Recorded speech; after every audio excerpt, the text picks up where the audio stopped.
রব্বিরহামহুমা কামা রব্বায়ানি সগীরা। হে আমাদের রব, তাদের দুজনের প্রতি রহমত প্রদর্শন করুন যেভাবে তারা শৈশবে আমাকে লালন পালন করেছেন। বাবা মা যে পরম স্নেহ মমতা দিয়ে একজন সন্তানকে লালন পালন করেন, সৃষ্টি জগতের কোনো কিছুর সাথেই তার তুলনা হয় না। এই মমতায় কোনো স্বার্থ নেই, নেই কোনো শর্ত। যখন আমরা আল্লাহর কাছে বাবা মায়ের জন্য দোয়া করি, আমরা পৃথিবীর পবিত্রতম মমতার কথা উল্লেখ করে রব্বুল আলামিনকে বলি, আমার রব, আপনি এইভাবেই তাদের উপর রহম করুন।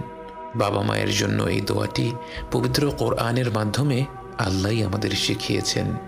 অথচ আমরা যদি শুধু বলতাম রব্বিরহামহুমা, এটাও একটা সম্পূর্ণ দোয়া। এর অর্থ, হে রব, আপনি তাদের দুজনের উপর রহম করুন।